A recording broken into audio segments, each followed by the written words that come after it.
Have you ever heard of Salle Araneta University? Salle Araneta University is a leading aligned and globally connected Catholic education institution.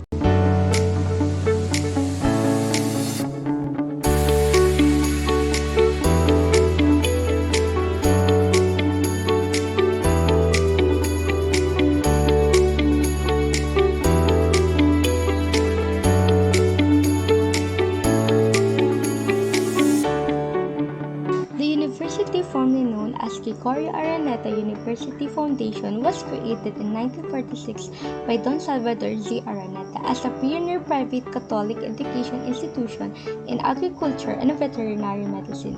The university was renamed Salle Araneta University in 2002 and it became the De La Salle System 8 member.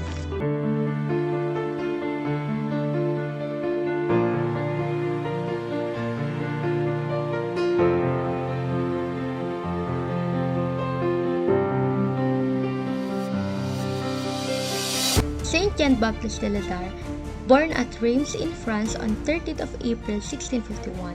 He was born in a wealthy family and the eldest among his 5 brothers and 2 sisters. Despite living in a wealthy and aristocratic family, he abandoned his home to live with the teachers and schoolmasters. On June 24, 1680, he renounced his position as canon, distributing his wealth to the church, and formed a community known as the Brothers of Christian Schools. His enterprise met opposition from the ecclesiastical authorities who resisted the creation of a new form of religious life, a community of consecrated laymen to conduct gratitude schools together and by association. The educational establishment resented his innovative methods and his insistence on gratuity for all, regardless of whether they could afford to pay. Nevertheless, De La Salle and his brothers succeeded in creating a network of quality schools throughout France that featured instruction in the vernacular, students grouped according to ability and achievement, integration of religious instruction with secular subjects, well-prepared teachers with a sense of vocation, mission, and involvement of parents. He also pioneered a program for training lay teachers, Sunday courses for men, and one of the first institutions in France for the care of delinquents. He was gradually drawn into the work. He made himself poor to be of service of them, and relied on the providence of God to supply the basic material needs of the brothers in the schools. However, in the early hours of Good Friday on April 7 of 1719, De La Salle passed away at St. John near Rouen. Before he passed away, these were his last words to the brothers: "I adore the holy will of God in my regard." This is a summary of the life of faith he lived, believing and trusting in the care of God as he went about his work of teaching poor children enthusiastically. Jean-Baptiste de La Salle was a pioneer in founding training colleges for teachers, reform schools for delinquents, technical schools, and secondary schools for modern languages, arts, and sciences. His work quickly spread through France and after his death continued to spread across the globe. And in 1900, he was declared as a saint, and in 1950, with his life and inspirational writing, patron saint in the fields of education, and from then on, all De La Salle schools are established in over 79 countries.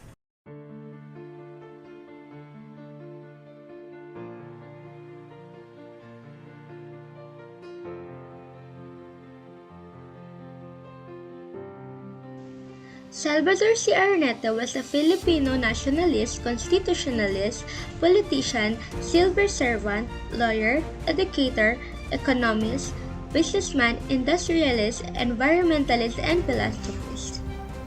He was a member of Philippines Constitutional Convention of 1933 and 1971 and founder and vice president of the Philippines Constitution Association.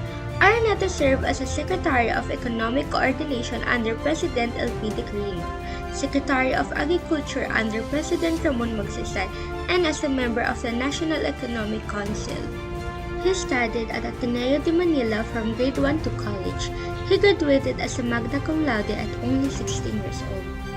After graduating, he studied law at Santo Tomas University in 1922 and passed the bar exam the same year.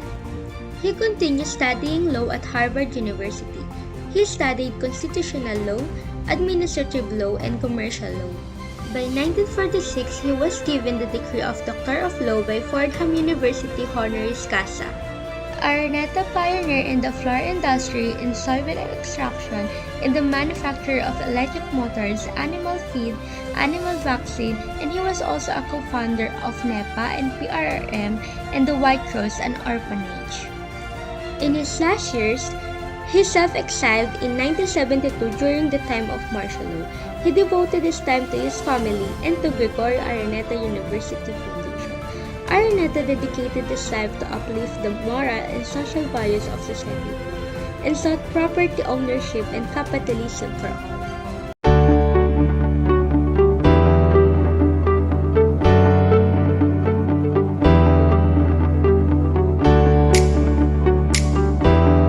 Programs in the university, which includes basic education, which is from nursery to high school, senior high school, which is college preparation, tertiary education, which includes all the different courses, veterinary medicine and agricultural sciences, arts sciences and technology, business management and accountancy, and education.